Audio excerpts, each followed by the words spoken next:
Hello everyone, my name is Lowko, and welcome to what should be an amazing series of StarCraft 2. What I've got for you today is the #1 Zerg in the world taking on the #1 Protoss. Now, we get to see our Protoss player MaxPax. He competes in a lot, pretty much every single week. However, Serral, he doesn't really play in a whole lot of tournaments. This particular series is from Pig's event. Very excited for it. It was played, I think at this point, a couple of weeks ago. I know, of course, that Pig wanted a little bit of time to be able to publish the VODs himself as well of the tournament as the games were being played, but I'm very excited to, well, because I've been dodging the tournament results to the best of my abilities, right? I'm very excited to finally check out some of these games now that the replays are available. If you have any suggestions, by the way, for the, well, the very best series from this particular tournament, maybe you did already see some, feel free to let me know. Because the replay pack does have a lot of games in it, and, well, hopefully, I think for the next couple of weeks, I should be able to bring you the very best games that were played. Either way, we're starting off this Best-of-7 series on Amygdala. Obviously, both of these guys are macro-focused players, so I'm not really expecting any craziness here to start things off. But I'm also not 100% sure how good Serral currently is. With a little asterisk right next to it, okay? Most of the time when we don't see players compete for a little bit, and Serral really hasn't been signing up for, well, a whole lot of events in general, usually that means the pro gamers may just be taking a bit of a break. I don't think Serral takes breaks. At the very least, I don't recall, ever since he got really good at the game, that was back in 2018, I don't recall a single period in time where Serral was considered to be quote-unquote weak. I mean, there were moments where he looked a little bit more mortal than, well, during other periods of StarCraft 2, but for the most part, Serral has never really had a dip, and I'm pretty sure he's just always practicing. It's just that he likes to sign up only when there is a good chunk of change on the line. So, MaxPax, like I said, he plays in practically everything. There's not a ton of Zerg players competing at this point in time. I have seen Max play against, for example, Shin, for example, against Dark. We see them play quite a bit, but in general, well, both of those Koreans, they play the Zerg species very, very differently than Serral does. Serral is very calm, very clean in his execution, and that is not quite the way that I would, for example, describe Dark's playstyle. So this is going to be a bit of a different match, to be certain. MaxPax, though, usually does seem to struggle quite a bit against those Korean Zergs. They play very funky strategies and a lot of strange early game aggression. I do believe that MaxPax feels more comfortable playing against the playstyle that Serral likes to go for, because it's very predictable and you know what's going to happen, but the problem is now you're playing Serral in what will likely be a macro game.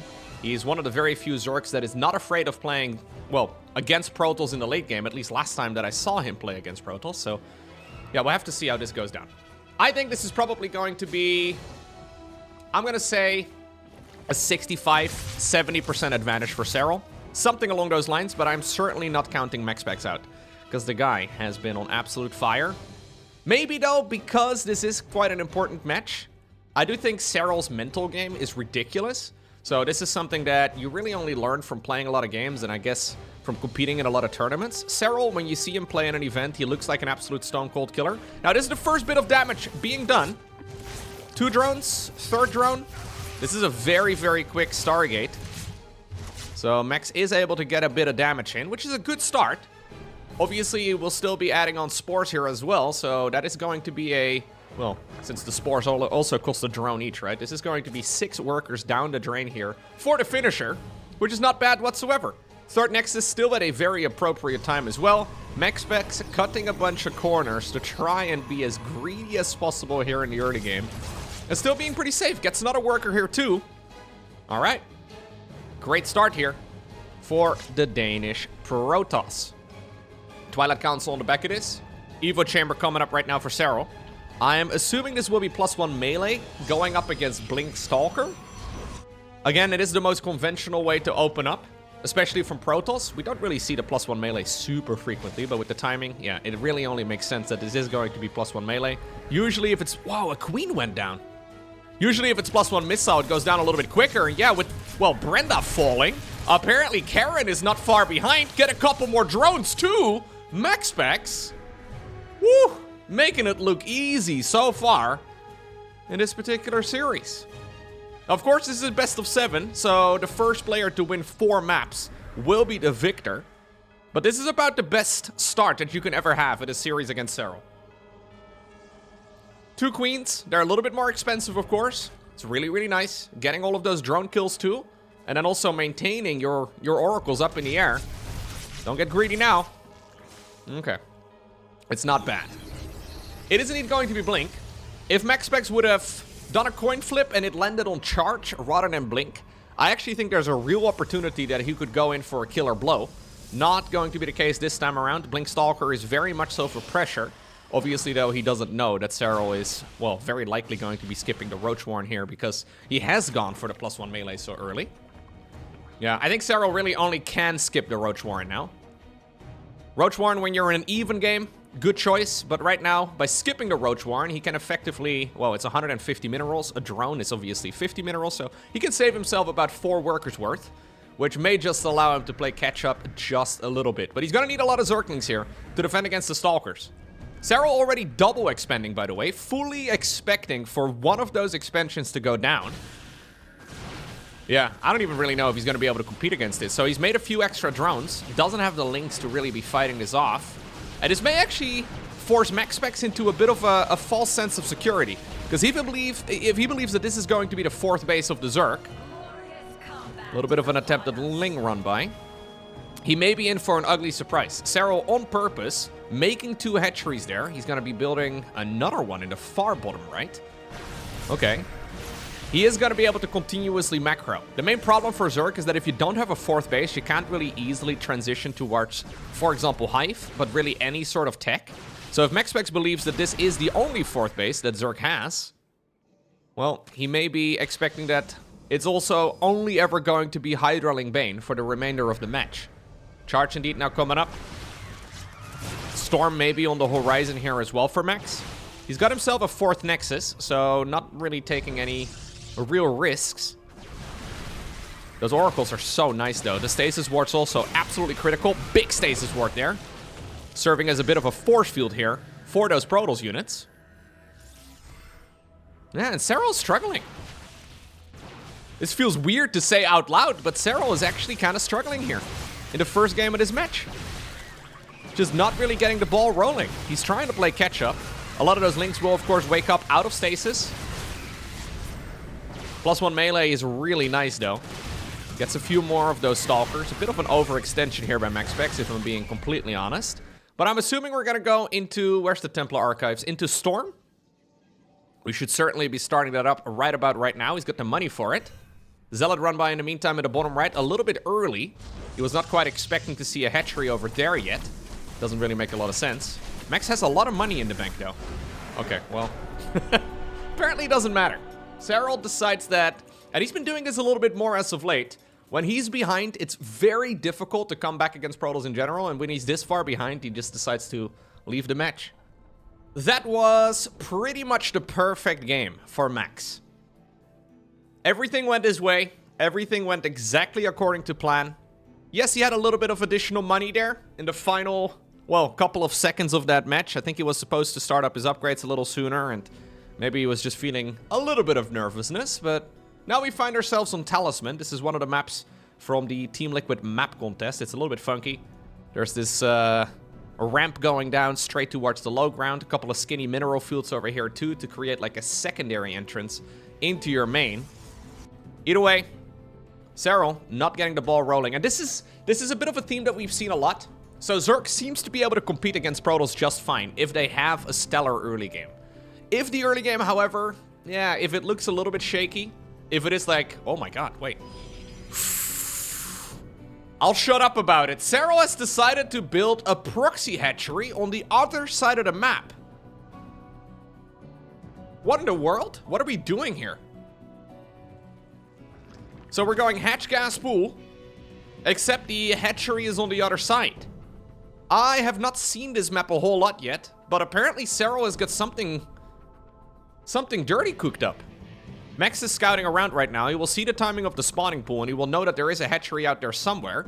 In the meantime, he's going to be building his Nexus down on this low ground. He probably assumes it's over here, or yeah, in any of those alternative locations. He is not quite expecting, though, that Serral is going to be the one cheesing. We have a bunch of drones being sent out. The probe sees this. So obviously the idea, yep, is to mine out those skinny mineral fields. If I'm not mistaken, they have 14 minerals in them each. It's 7 minerals a trip for a drone. So I guess he's going to be able to power out these mineral fields here. Yep, individually rallying the workers.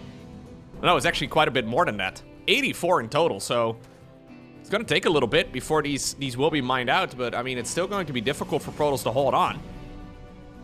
What exactly is the plan, though? So, link speed, I guess, will be the weapon of choice now at exactly 100 vest speed.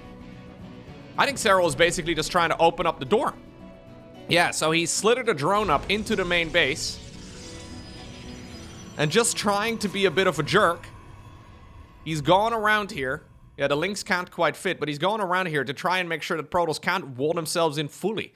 So shield battery is coming up inside of the main. This is a wall off, by the way, over here for Max. So ultimately, this is going to be the only entrance. Looks like the drones have finished the job. Skinny mineral fields have disappeared. This is a very different style, though, than what we normally see from Serral. He's going full cheese, and I feel like MaxPax is really good against cheese. Then again, though, this is very much so a type of cheese that we rarely see. How committed is this truly from the Zerg player? That's the question, right? Max can't really know. He doesn't have any vision out on the map other than a single probe. And that one has just built a pylon over at what would normally be the third hatchery of the Zerg player. So they're all trying to mine out those golden mineral fields here. They give a little bit more money.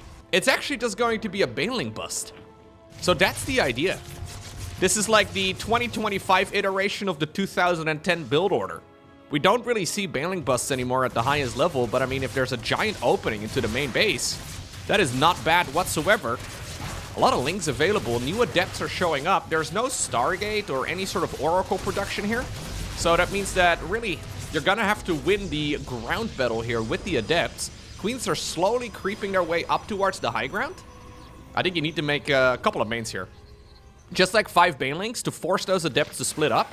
And at that point, yeah, 5 banelings here is perfect. At that point, it is going to be very difficult for Max to, well, if he splits them up, obviously the Zerglings are going to get full surface.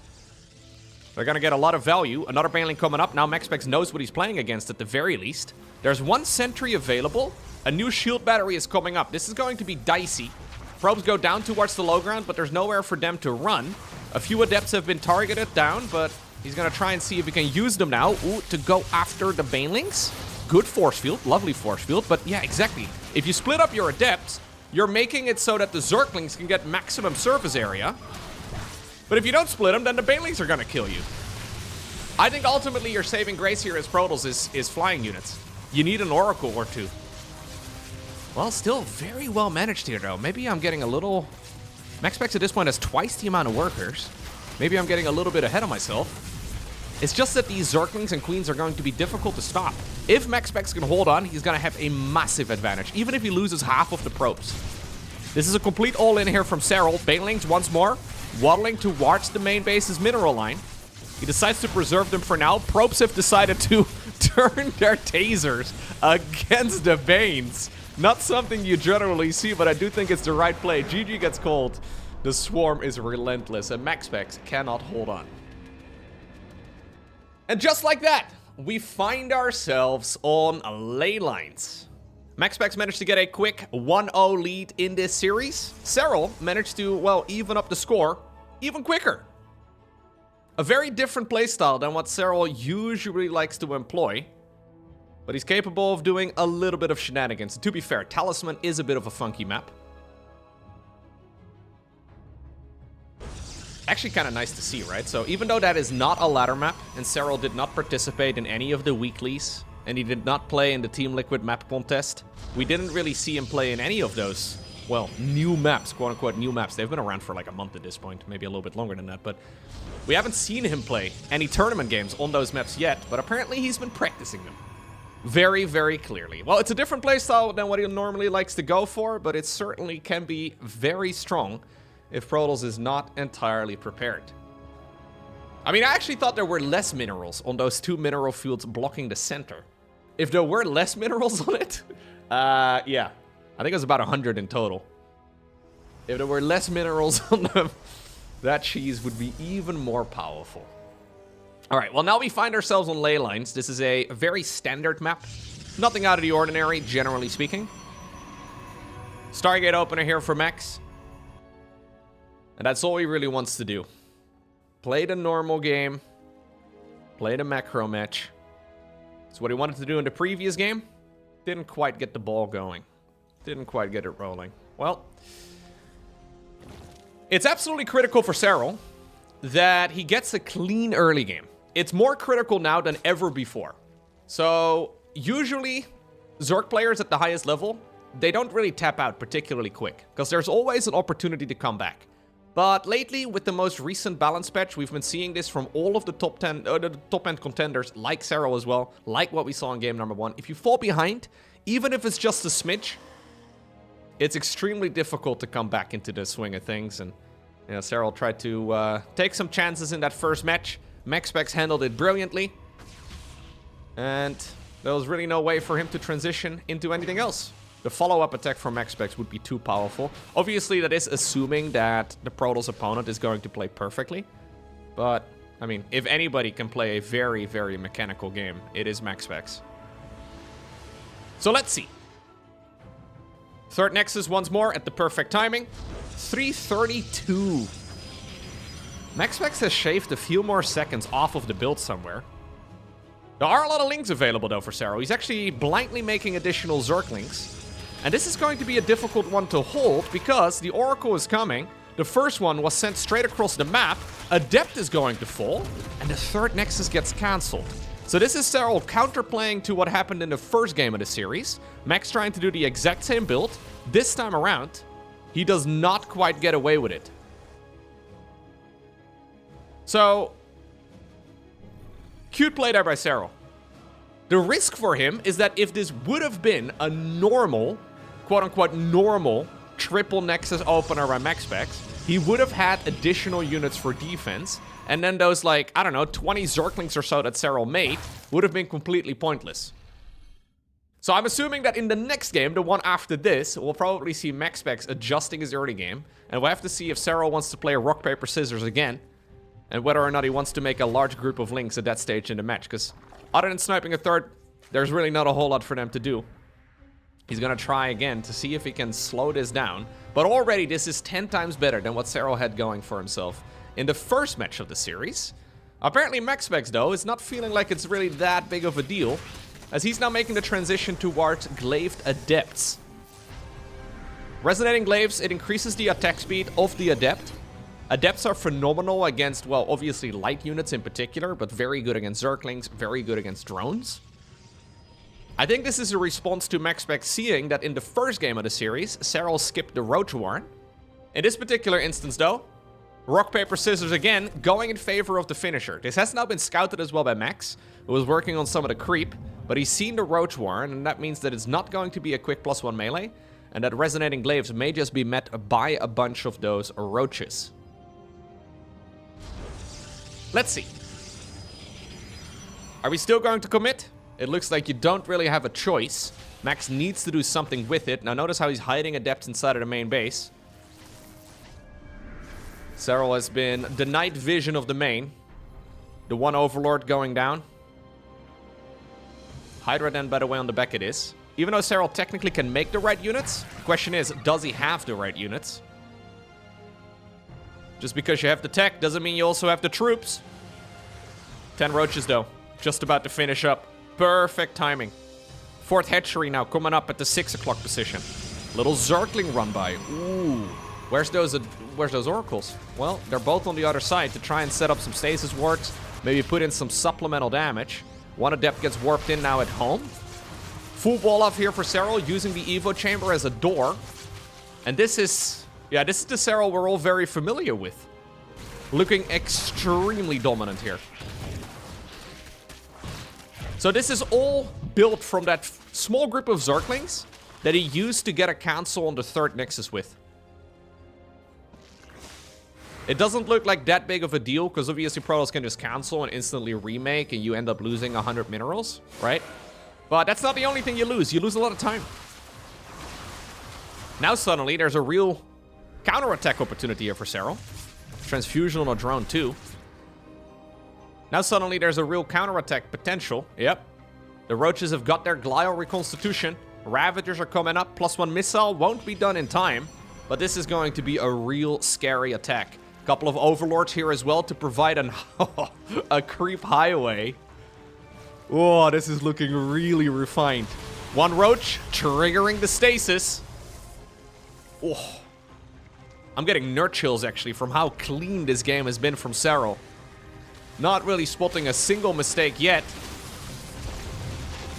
Well, maybe these adepts now on the other side of the map, maybe they can force an error. The problem for Max is that he needs to deal with this huge Zerg army over at the third. He does catch quite a few of them inside of a stasis ward, and he's just trying to buy time. Problem is, he doesn't have Storm, he doesn't have Immortals, he doesn't really have a whole lot of anything. And against full Roach Ravager Queen, especially on creep, yeah, you're just not going to be able to do anything. There's no 4th Nexus. Wow, that is ambitious. I mean, if the Zerg unit sneeze on that Nexus, it will die. Serral knows that it's not going to stay alive. There's no way. So he's not really taking the jump. Couple corrosive balls to try and see if maybe he can knock it down before Protoss can cancel. Quick cancel though by MaxPax, but MaxPax is now sitting at 64 workers. And 2 mineral lines, which is not really feasible. Stalker count is big though, so Max is trying to see if he can hold on and then force a full counterattack with his army. I don't think he's going to be able to play macro. He's actually, worker-wise, he's okay. He just needs to somehow, some way kill these units. And Serral has not let his foot off the gas. He is making non-stop army. He actually cancelled the previous Hydra Den. I was wondering what happened to that, because we didn't really see any additional upgrades there, but cancelled the Hydra Den in favor of more Roaches. He smelled blood. It's like a piranha. The Piranha Zerg. Yeah, no, it's not gonna happen. No way, Max. A very quick set of games so far, though. MaxPax can try and hold on, but I mean, ultimately what he's got here is Stalkers. Like a dozen Stalkers in a dream. It's nice and all, but Serral's got 4 bases. A new Nexus is building here. Zergling now scouts this. I think actually targeting down the Cybercore is the way to go, because the Cybercore is a requirement in order to make Stalkers. I guess charge will be done soon. You can see though that Serral's playing extremely cautiously. Yeah, it's not gonna happen here, but Serral is not ready to take any chances. GG. Next up, we find ourselves on Arrowhole. Serral had some early game troubles in the first game of the series. MaxPax had some early game problems in the third game of the series. The fragility of top level ZVP really comes down to like the first 6 minutes or so of the game. Whoever seems to be ahead at like the start of minute 6 generally seems to be the winner of the match. So let's see if that theme continues here. It is so critical to play a clean early game. I know I always hammer on and on and on about that. It's something especially during StarCraft coaching that I've emphasized a million times, but playing a clean early game is the absolute foundation of playing StarCraft. It's extremely difficult to play the first 5 minutes perfectly, even though, generally speaking, there's not even really that much interaction between the armies. Like, a lot of the time, it just comes down to your own execution, but there is so much value, so much time to be gained just by playing better. I know it's very obvious, but build orders in StarCraft 2 and the amount of, well, small gains, right? It's a lot of these small incremental gains that add up to a much quicker, for example, 4th base, a much quicker lair, a much quicker Stargate. All of it adds up rapidly over the course of a game, so let's see. I always like it when the probe comes across, delays the Zerg's natural expansion. Serral now forced to go for the 3rd base as his very first.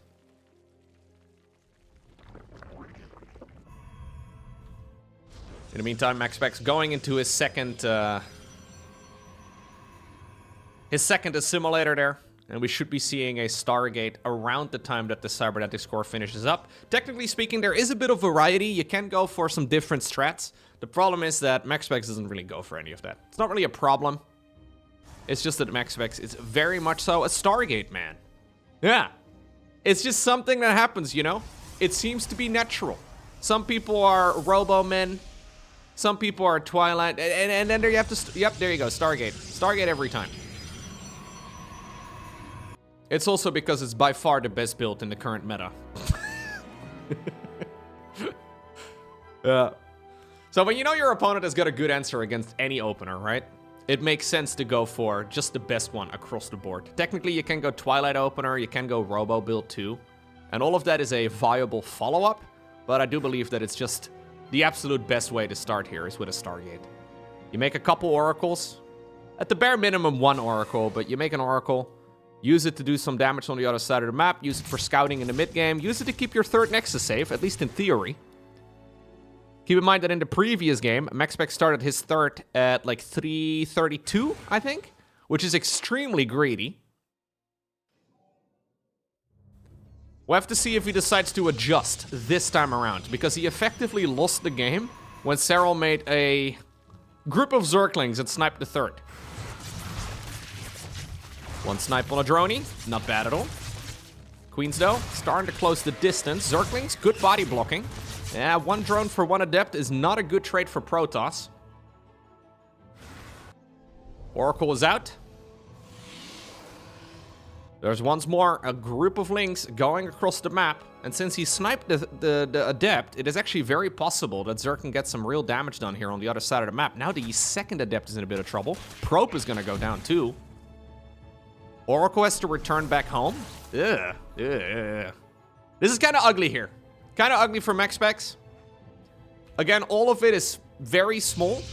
But now the third Nexus is about 20 seconds late. There's an adept, obviously, that went all the way back home and is now doing nothing. It's now been parked over at the third base. Oracle has settled for, okay, killing a single drone that was inside of a cocoon.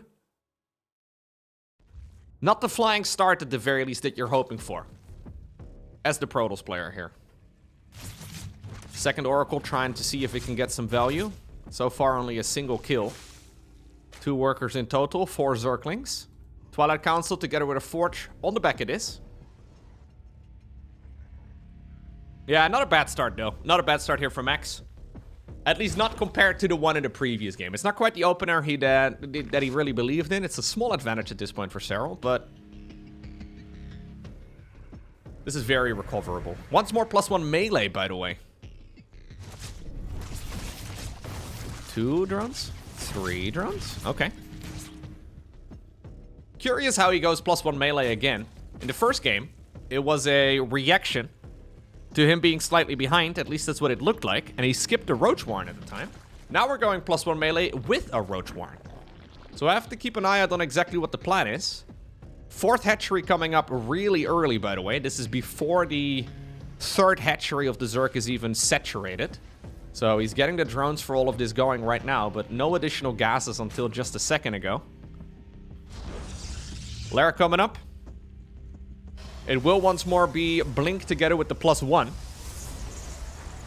I've wondered in the past if maybe this strategy, even though it's extremely good, is also making MaxPax a little bit too predictable.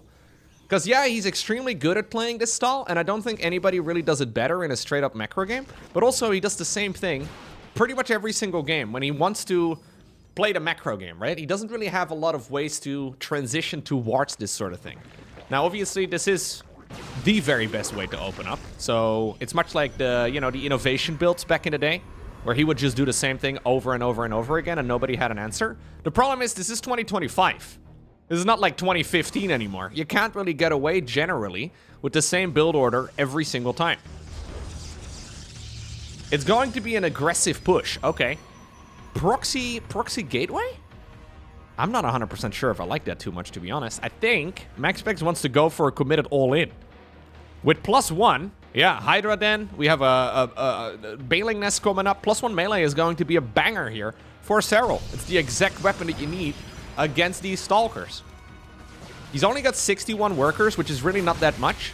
And that means that he's been spending his money on a whole lot of army. Still, though, this set of rocks over here and then the proxy gateway, it is going to give this a real opportunity to snipe the 4th hatch. Similar to what he did in game number 1, there is a backup hatchery. Zergling run by as well, attempted now on the other side of the map, but there is a photon cannon at the 3rd.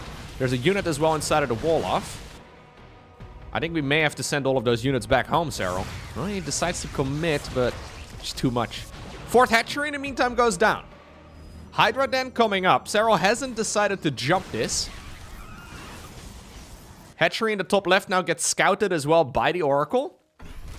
Revelation reveals as well what the follow-up is going to be, and it will be Banelings. Good scout there by Max. Does he realize, though, that there are indeed Banelings on the other side of the map?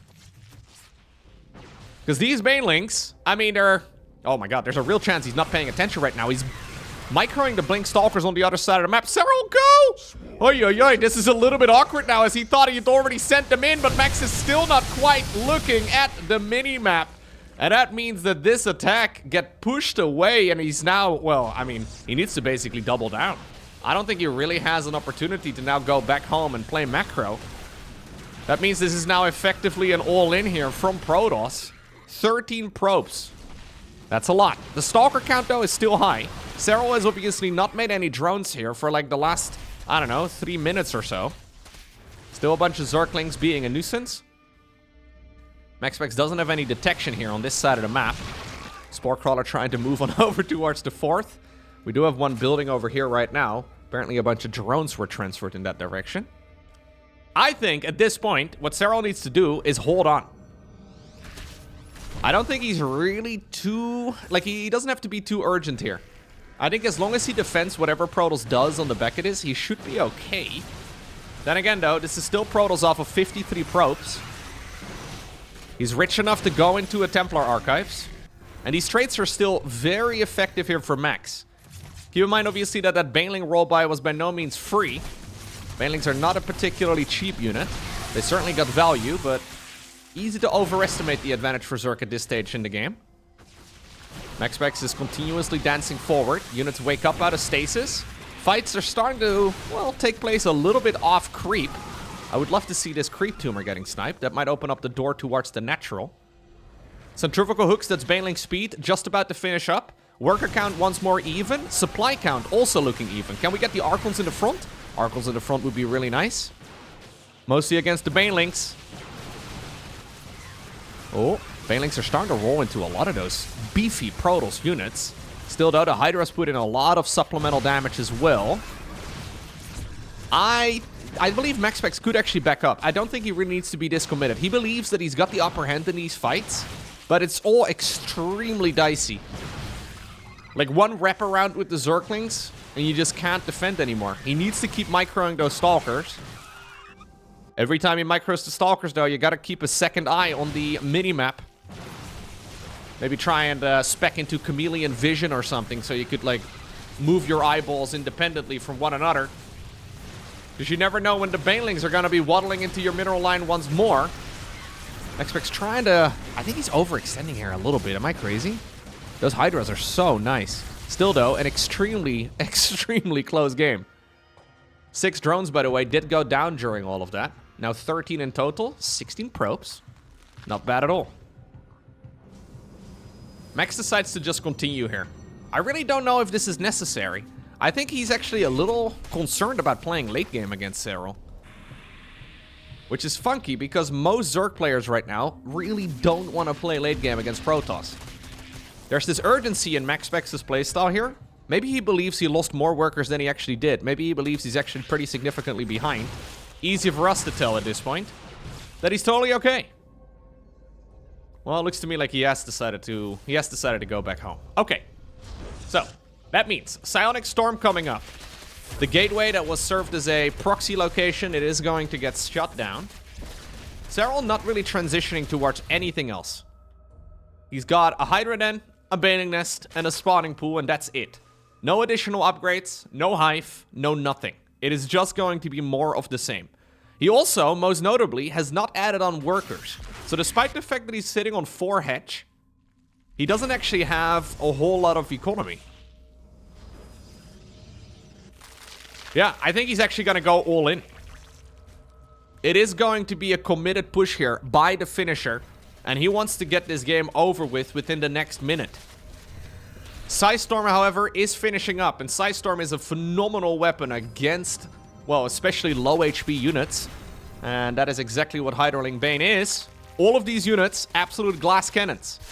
Not a lot of HP. Storm deals 80 damage, assuming you stand in the thing for the whole duration. Zerglings and Banelings will die in about half of it. Hydra's 90 hit points. Let's see. The Storms need to be good. A lot of these Protoss units, by the way, are also low in HP. They were microed so well that they have a lot of shields that were regenerated, but maybe the supply count here is a little bit inflated. Okay, a couple Archons get morphed in. Hydra's mostly just weather the storms, it seems. He decides to micro a little bit. Quite a lot of probes have gone down, though. Actually, 18 probes have gone down. A handful of Zerg units just hanging out inside of that mineral line. One Archon goes down. Baneling gets sniped. Okay. The margins are razor thin, but Serral certainly came out of that engagement ahead. Then again, he doesn't have a lot of workers, and Serral seems to just be continuously all in. Not happy to play the macro game. This is a very dangerous move, but he's going in for another wave. More Banes, more Zerglings, more Hydras. The Storms are here. Can we please Storm? Can we please Storm? Do we have energy? We don't have energy yet. Oh no! MaxPax was just a few seconds away from getting 75 energy on the High Templar to cast Psystorm with, but because Serral is so relentless, he did not have enough time. Maybe he could have used the energy recharge ability from the Nexus? Either way, it's too late now. Serral gets another point. That was a scary match for Serral, but he got the job done. I don't really know exactly how. Because I was looking at that match and the supply count was pretty much even and he was not tacking up, whereas Protoss was getting better and better upgrades. Whew. That really was extremely close. The fact that Serral actually won that match is surprising. I think even MaxPax was a little bit surprised. Honestly, I think he was like 3 seconds away from unlocking 4 additional Psy Storms there at the end. If he would have warped them units in a little bit earlier, if Serral would have attacked a little bit later, I think the outcome actually would have been, well, the opposite of what we ended up having. Either way, that takes us to Ultra Love and match point for Serral.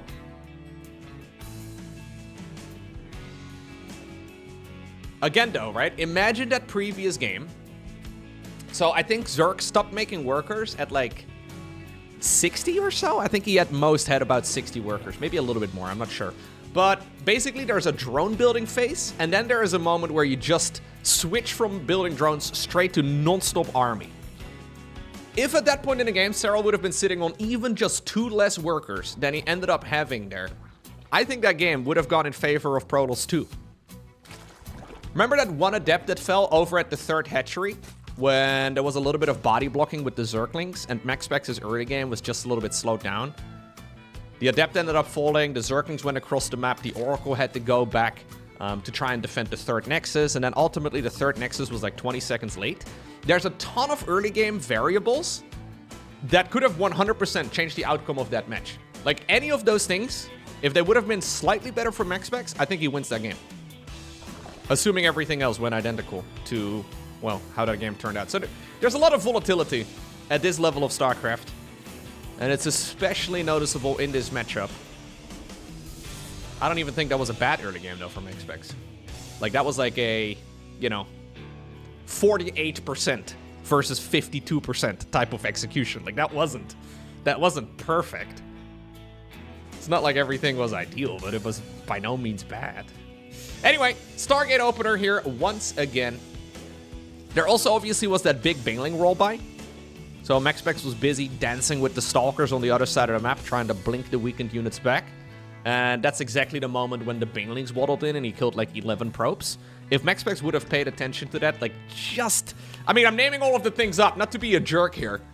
But yeah, there's a lot of small things that could have gone slightly better for MaxPax. And I think the outcome would have been very different. Either way. Ultra Love it is. Another macro map. Not really a map with a lot of cheese. Match point here, of course, for Serral already. We're going to start off apparently with a Void Ray. Okay. Void Ray is a little bit different. Generally, this is a slower Protoss game. It's less of an early game focused on damage, but it feels way safer. So you can go after the Overlords here. You can deny any sort of vision from the Zerg. You can still follow this up with Oracles, like what he's doing over here. But this is at the very least going to make those first 5 minutes way more comfortable. This is like the nice, you know, warm blanket that you just sit down on the couch and you're just kind of chilling, right? This is the comfort zone here for Max. I mean, you should kill the Overlords, though. He wants to get multiple Overlords. Okay, fair enough. He's going around the first Overlord, actually, just to secure 2 kills. Kind of cute. Serral didn't see with his first OV that this is indeed a Void Ray opener. And that means that this... Yeah, sorry, buddy. You are as close to death as you're ever going to be, other than actually, well, being dead. Poor guy. Trying to slither away there. Zergling run by again, though. Oracle is now used defensively, so a bit of a different setup here for Max. This means that Serral, look at the worker count, is a bunch of workers behind. Quite a committed early game here by the finisher, and none of it is working out for him. The only saving grace here for Zerg is that he's not losing drones. So 2 Overlords, a bunch of Zerglings. The economy here of the Zerg is not as good as it could have been, but very acceptable. Another one of those like 52 versus 48 type of advantage situations. Void Ray trying to stutter step. Terran players. Ooh. Sorry, can we look at that stutter stepping Void Ray again? I just backed up. Here we go, here we go. This is the most epic kill. Boom, boom, boom, boom, boom, boom. Hey. I mean, it's nice. Rarely do we see stutter stepping on units that aren't Marines or Marauders. But you can do it with a lot of things, with pretty much any ranged weapon. Void Ray drive-by over there. Honestly, a very nice Void Ray so far, though. Ooh. If he can secure the kill on this base, that would be massive. Pulsar Beam is strong, but it's also now using up a lot of energy. I think the idea is not so much that the Oracle can kill this, that maybe like a follow-up here. Maybe using the Void Ray or any of the other units that Protoss has to finish up that hatchery. Prismatic alignment, though, was used. We'll probably go the long way around now, if I were to make a guess. Queens, though, already being set up in that position. Serral cutting a corner. Probably because of those links that he made earlier. He's decided to not make the Roach Warren. Go into the Evo Chamber, +1 missile, together with a Hydra Den. So this is exactly the spot again. And MaxPax just keeps missing the rock, paper, scissors. This is exactly when Glaive the Depths would be really good. The one game where he went Glaive the Depths, it didn't work at all. But it's because Zerg was well prepared for that sort of thing. In the other games, Serral hasn't really been prepared for that sort of thing at all. And that, sadly, here for MaxPax is exactly the situations where those units would have been amazing. The mind games are being won by Serral. Okay, so. It is going to be a Hydra all-in, I guess. It's looking at the very least like we are going to commit hard to a ton of Hydralisks. Serral actually stopped droning here at 67, so he does have the 4th hatch. This 4th hatchery is mostly just for larva generation. Not really for anything else. And also, of course, is bait, because Protoss has been very focused on trying to shut this thing down. Serral's army is looking big, by the way. Like, not quite as significant, I guess, as the army here for Max. But usually this is when Zerg is building up their force. Protoss is going to slow down a bit now. He's trying to get the rep around with the Zerglings. Hydra's around all of the Stalkers, then Zerglings around all of the Stalkers, and then the Hydras can swoop in. MaxPax, though, recognizes the spot, decides to back off, goes into the Storm together with a 4th Nexus. Excellent game senses right there by Max. That could have been a disaster. This is still not entirely comfortable, though, because the amount of units available here for Serral, it's effectively another all-in. This is basically the 4th all-in. Oh no! The Adept waiting there off to the side. Serral has attempted this a dozen times throughout this series. There was an Adept in that wall up every single time. Oh no! High Templar here not gonna cast Storm because it's dead. Zerglings swoop in. Hydra's going into the 3rd base right now too. A very different series than what Serral normally is playing. This is not usually his go-to. He's a very macro-oriented player, but I guess he just does not feel comfortable playing the game after this stage, so he's just trying to extend the mid game for as long as possible. This is still very defendable for Max, but I don't think he's got the units, right? Like, he has Psystorm, he's got Charge, but he's lost too many workers already. MaxPax taking a page out of Hero's book. Is that... No, can I make those... I don't know, dude. Maybe that's me. But anyways, he didn't put his Adept on hold position in the right spot. In Hero's defense, he wouldn't have had an Adept in that position in the first place. So, you know, anyways. Hydra's trying to see if they can now catch up. That Immortal is going to be dead. GG gets cold, and Serral obtains a pretty swift 4-1 victory over MaxPax.